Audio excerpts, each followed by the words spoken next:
Pemandangan duri ini semakin indah dengan sebagainya, bobot. Komited, hubungi Bro sekarang. Assalamualaikum warahmatullahi wabarakatuh. Perkenalkan, nama saya Willy Danyeti dengan NIM 211042108. Baiklah, pada kesempatan kali ini saya akan mencoba menjelaskan mengenai morfologi dan anatomi dari moluska. Pada kali ini saya menggunakan spesimen yaitu Becky-Chod. Sebelum itu, saya akan memperkenalkan alat dan bahan yang saya gunakan saat praktikum. Ada gunting, silet, jarum, tisu, dan spesimen yaitu Becky-Chod. Becky-Chod memiliki cangkang. Cangkang Becky-Chod terdiri dari 3 bagian.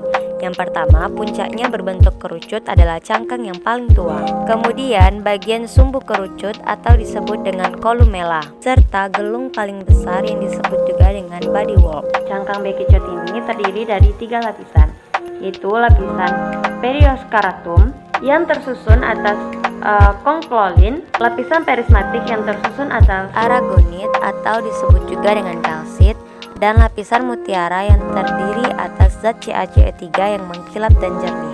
Becky-Chod dengan siput darat lainnya adalah ukurannya yang lebih besar dibandingkan dengan siput darat lainnya, serta bentuk cangkangnya yang berbentuk kerucut, pada ujungnya ini runcing dan terdapat corak yang berwarna coklat khas yang kita temukan khusus pada Becky-Chod itu sendiri. Becky-Chod memiliki kepala,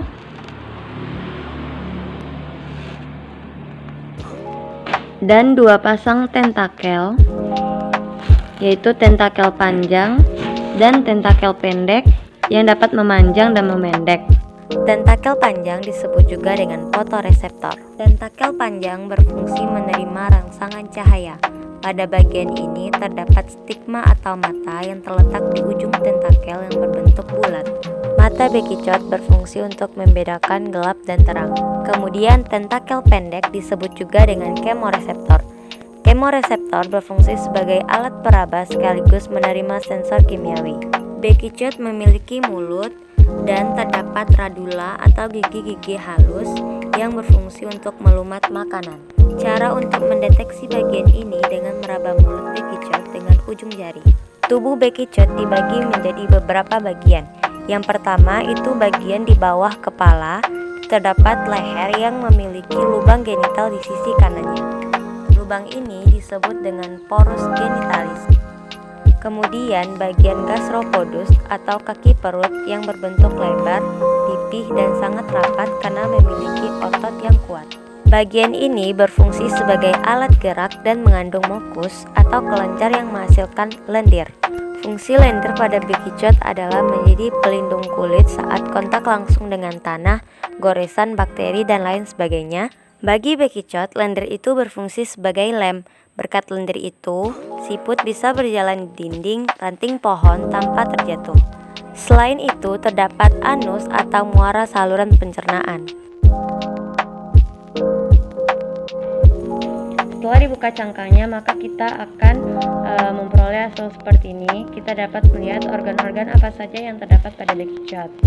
Yang pertama itu sistem pernafasan. Becky-Chod sama halnya dengan manusia, Becky-Chod ini menggunakan paru-paru sebagai organ pernafasan. Nah, ini paru-parunya. Berbeda dengan mamalia, paru-paru Becky-Chod lebih sederhana. Berikut mekanisme pernafasan Becky-Chod. Yang pertama, molekul oksigen atau CO2 dihirup oleh siput dan diangkut ke seluruh tubuh oleh darah. Homosianin adalah molekul yang bertanggung jawab dalam mengangkut oksigen ke dalam darah. Kemudian, Becky-Chod mengeluarkan karbon dioksida melalui paru-paru. Selanjutnya, sistem pencernaan. Makanan masuk melalui mulut. Di dalam mulut terdapat radula yang berfungsi untuk melumat makanan. Kemudian, makanan menuju faring berotot. Faring berotot adalah saluran yang menghubungkan mulut dengan tembolok. Di tembolok, makanan yang telah dikunyah disimpan sementara. Selanjutnya, makanan mengalami proses pencernaan di lambung. Selesai dicerna, masuk ke usus. Nah, di sini terjadi proses penyerapan. Sedangkan sisa-sisa makanan yang tidak dicerna dikeluarkan melalui anus.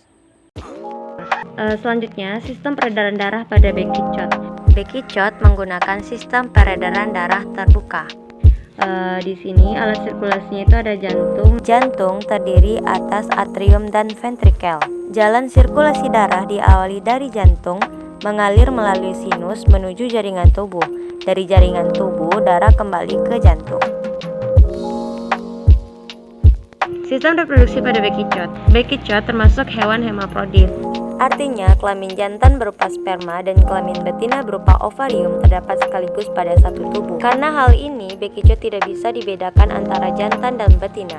Namun, sperma yang dihasilkan bekicot tidak bisa membuahi ovariumnya sendiri. Oleh sebab itu, bekicot juga butuh kawin untuk berkembang biak, agar terjadi pertukaran sperma dan sel telur yang disebut sebagai tahap kopulasi. Apabila proses perkawinan berhasil, maka bekicot yang berperan sebagai betina akan bertelur. Sperma dan ovum dihasilkan oleh satu organ yang disebut dengan ovotestis. Ovotestis ini biasanya berwarna putih ke kuning-kuningan. Bekicot memiliki saraf ganglion.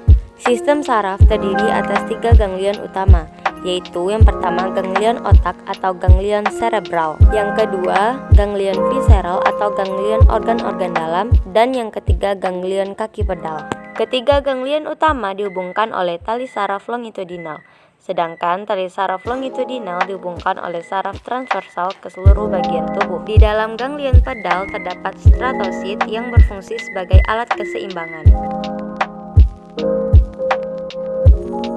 Bekicot memanfaatkan ginjal untuk menjalankan sistem ekresi atau pembuangan zat sisa dari dalam tubuh. Zat-zat terlebih dahulu akan disaring dalam ginjal, lalu sisanya dikeluarkan melalui ruang mantel. Kemudian bekicot memiliki hati yang letaknya berdekatan dengan kelenjar ludah di bagian kanan dan kiri tembolok. Hati langsung terhubung dengan lambung yang letaknya tepat di bagian atas cangkang. Sistem muskularis. Bekicot menggunakan perut sebagai kaki untuk berjalan. Gerakan dihasilkan dari kontraksi-kontraksi otot yang membentuk gelombang dari belakang menjalar ke depan.